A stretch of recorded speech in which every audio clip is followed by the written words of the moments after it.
Om Swastiastu. Terima kasih kami ucapkan kepada Ibu Desa Ayu Sri Begawati SAMSI selaku dosen pengampu mata kuliah Ekonomi Mikro, dan terima kasih kami ucapkan kepada seluruh teman-teman yang menyaksikan video pembelajaran ini.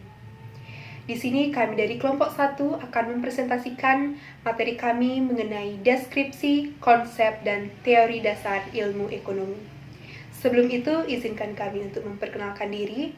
Nama saya sendiri Niputu Devi Suryaningsih dengan NIM 097 sebagai moderator sekaligus pemateri 1.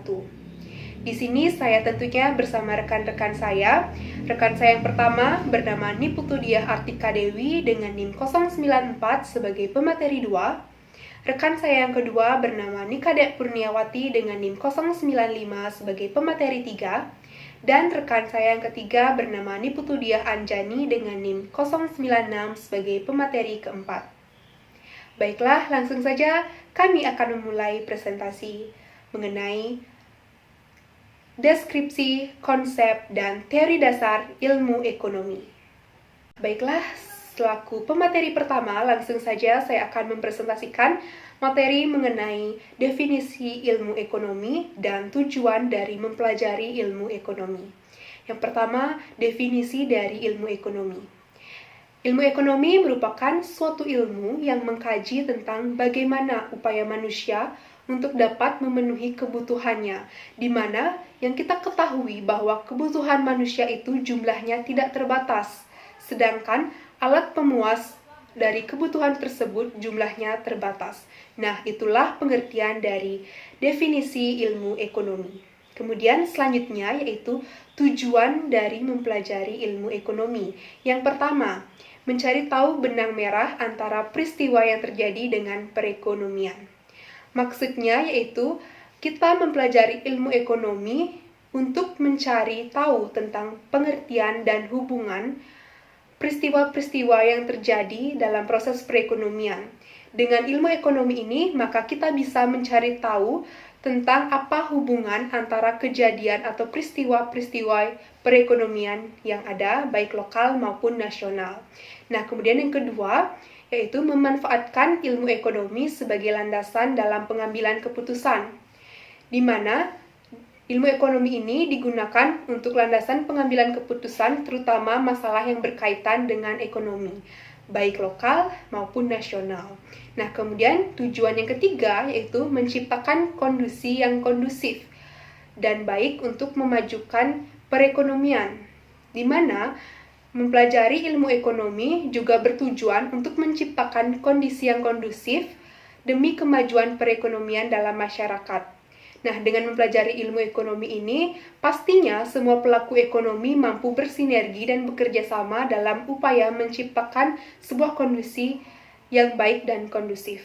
Kemudian, tujuan yang keempat yaitu melatih kreativitas dalam berwirausaha dan mandiri. Nah, tujuannya yaitu untuk melatih agar seseorang dapat mengembangkan jiwa kreativitasnya untuk berwirausaha dan mandiri.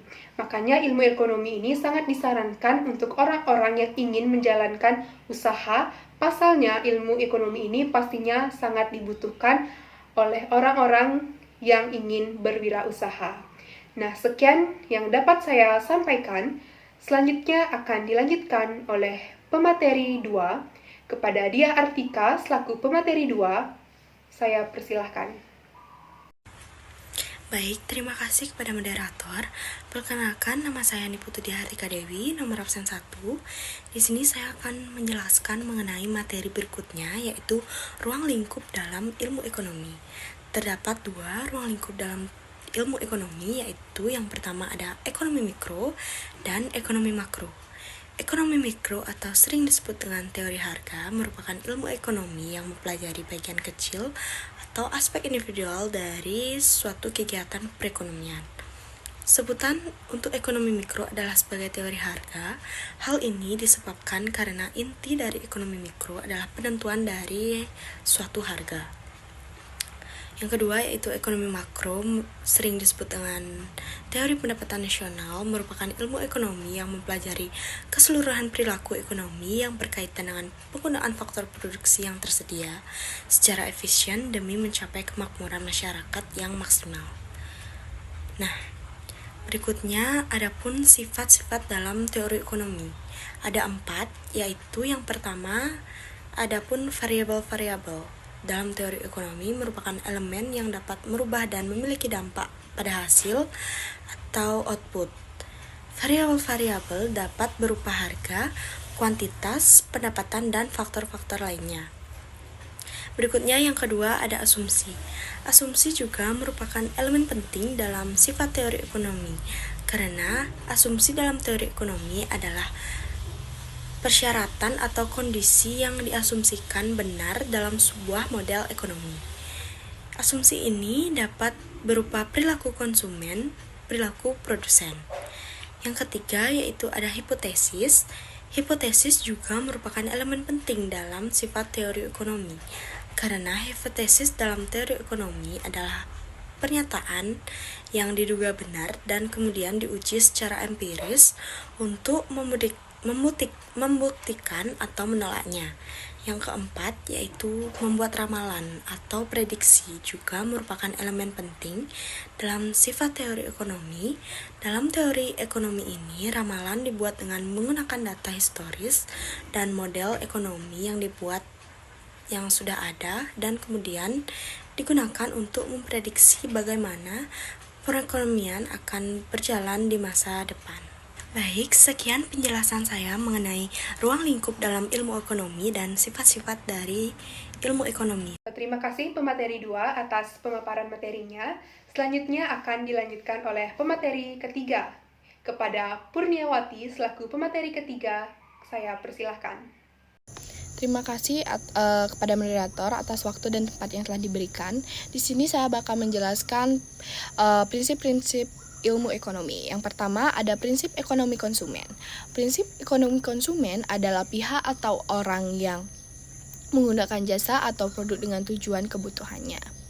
Konsumen hanya akan menggunakan produk tanpa menjual kembali produk yang ia beli kepada pihak-pihak tertentu.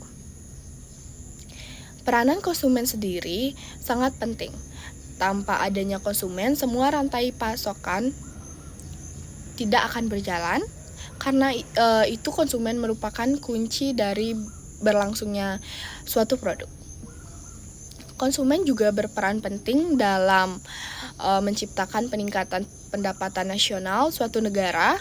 Indonesia dengan penduduk lebih dari 280 juta, orang ini sangat mengandalkan konsumsi dari konsumen lokal untuk meningkatkan perputaran ekonomi. Beberapa prinsip yang perlu diperhatikan konsumen dalam menerapkan prinsip ekonomi, diantaranya membuat prioritas terhadap barang atau jasa yang akan dibeli dengan memperhatikan manfaatnya lebih dahulu. Sebab konsumen sebaiknya hanya memilih barang dan jasa yang benar-benar penting dan ia butuhkan saja. Menghindari gaya hidup boros dan berfoya-foya dengan membeli barang dengan harga yang mampu ia jangkau. Memilih barang dengan kualitas terbaik, melakukan tawar-menawar dalam membeli barang atau jasa untuk mendapatkan harga terbaik. Dan yang terakhir, membandingkan pengeluaran dan pemasukan sehingga jangan sampai besar pasak daripada tiang atau lebih besar jumlah pengeluaran daripada jumlah pemasukan. Lalu yang kedua ada prinsip ekonomi produsen. Prinsip ekonomi produsen sering diartikan sebagai pengusaha yang menghasilkan barang dan jasa, termasuk di dalamnya pembuat grosir, leveransir, dan pengecer profesional. Yaitu setiap orang atau badan yang berperan dalam penyediaan barang atau jasa hingga sampai ke tangan konsumen.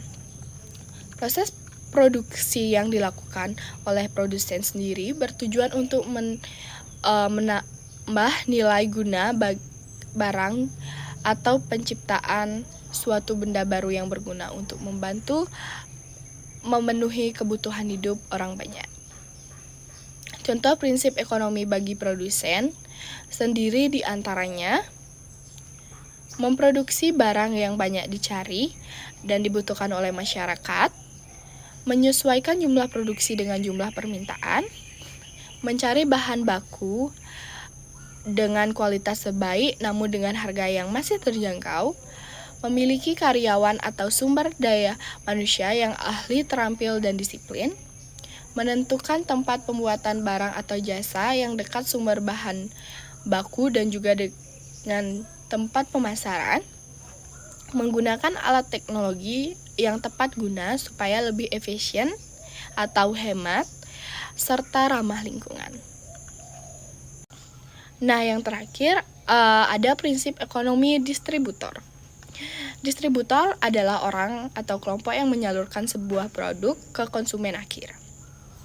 Distributor juga merupakan pihak yang membeli produk dari produsen dalam bentuk jadi tanpa adanya proses perubahan atau modifikasi untuk kemudian didistribusikan kepada konsumen, baik secara langsung ataupun melalui retailer seperti warung, toko, supermarket, dan lainnya. Distributor juga berperan menyimpan barang atau jasa dalam waktu tertentu sebelum menyalurkannya ke pedagang lain atau konsumen. Tak heran banyak distributor yang memiliki gudang penyimpanan sementara untuk barang-barang yang mereka jual. Distributor sangat berperan dalam menyalurkan barang dan jasa dari produsen agar sampai ke tangan pelanggan, baik retail ataupun langsung. Sehingga produsen dapat fokus mengawasi keseimbangan produksi serta kualitas barang. Bagi pelanggan, distributor mempermudahnya mendapatkan atau membeli barang dan jasa yang mereka butuhkan. Prinsip ekonomi yang harus diperhatikan oleh distributor diantaranya ada pengguna saluran distribusi yang baik juga mencari alat angkut yang ekonomis. Distributor dapat menyalurkan barang dan jasa dari produsen ke konsumen dengan cepat, tepat, dan murah, namun tetap mendapatkan keuntungan yang maksimal. Ada juga dalam menentukan tindakan, seorang distributor harus mengetahui cara yang paling efektif dan efisien untuk mampu menyampaikan barang dan jasa dari produsen ke konsumen. Kualifikasi barang atau jasa yaitu kegiatan memilah-milah produk sesuai jenis, ukuran, dan banyaknya sebelum sampai ke konsumen. Distributor juga sebaiknya memperhatikan daya beli masyarakat atau daya beli target marketnya. Promosi distributor juga memiliki fungsi promosi, yakni ikut mengenalkan barang atau jasa kepada konsumen. Ia haruslah memberikan pelayanan yang baik agar mampu mendapatkan keuntungannya maksimal. Dan yang terakhir, ada menyalurkan barang secara tepat waktu dan dengan hati-hati supaya tidak terjadi kerusakan pada barang yang diantar. Nah, itu dia dari prinsip-prinsip ilmu ekonomi. Terima kasih atas waktu yang telah diberikan. Waktu dan tempat saya kembalikan kepada moderator. Baik, terima kasih kepada pemateri ketiga atas pemaparan materinya. Selanjutnya akan dilanjutkan oleh pemateri keempat. Untuk itu, saya persilahkan. Perkenalkan, nama saya Niputu Dianjani, nomor absen 3. Di sini saya akan menjelaskan definisi barang dan jasa. Yang pertama ada barang. Barang yang pada dasarnya merupakan suatu alat pemuas atau kebutuhan hidup manusia yang memiliki wujud nyata dan jumlahnya yang terbatas. Terbatas di sini maksudnya jumlahnya yang lebih sedikit dari kebutuhan masyarakat. Terdapat dua jenis barang, yaitu yang pertama barang ekonomi dan barang bebas. Barang ekonomi ini merupakan barang yang membutuhkan pengorbanan jika ingin memperolehnya, seperti tempat tinggal, makanan, pakaian, dan lainnya. Sedangkan barang bebas sebaliknya, jadi barang yang untuk memperolehnya tidak memerlukan pengorbanan, seperti sinar matahari, udara, dan air hujan. Yang kedua itu ada jasa. Jasa merupakan suatu kegiatan ekonomi yang dapat ditawarkan oleh suatu pihak kepada pihak lain yang pada dasarnya bersifat intangible atau tidak berwujud fisik, seperti salon, bengkel, tukang jahit, dan masih banyak lagi. Jadi jasa ini memang tidaklah dapat diraba namun bisa berguna untuk memenuhi kebutuhan hidup manusia. Selanjutnya, alat-alat analisis ilmu ekonomi. Dalam ilmu ekonomi memerlukan beberapa alat analisis untuk menerapkan teori-teorinya dan untuk menguji kebenaran teori tersebut. Adapun alat analisis ekonomi, yaitu yang pertama ada grafik dan kurva. Grafik dan kurva ini merupakan alat analisis yang menggunakan bidang koordinat 4 kuadran. Analisis grafik ini tidak dapat diterapkan bila variabel berinteraksi lebih dari 2. Yang kedua itu ada matematika. Pemanfaatan matematika dalam analisis ekonomi mikro dimulai sekitar akhir abad 19. Nah, dalam perkembangan selanjutnya, penggunaan matematika terbukti sangat menunjang kemajuan teori ekonomi. Asumsi-asumsi ekonomi yang abstrak yang bila diverbalkan membutuhkan lembar-lembar kertas dengan model matematika dapat dijelaskan secara eksplisit dengan menjabarkan beberapa persamaan saja. Terima kasih saya ucapkan kepada pemateri keempat. Itulah tadi pemaparan materi dari kelompok kami mengenai deskripsi, konsep, dan teori dasar ilmu ekonomi. Sebelum mengakhiri presentasi ini, kami akan menunjukkan salah satu contoh berita yang akhir-akhir ini sudah terjadi mengenai perekonomian. Salah satunya di mana TikTok Shop resmi dibuka kembali dengan bekerja sama atau berkolaborasi dengan Tokopedia. Baiklah, sekian presentasi dari kelompok kami. Kami tutup dengan Parama Santi. Om Santi Santi Santi Om.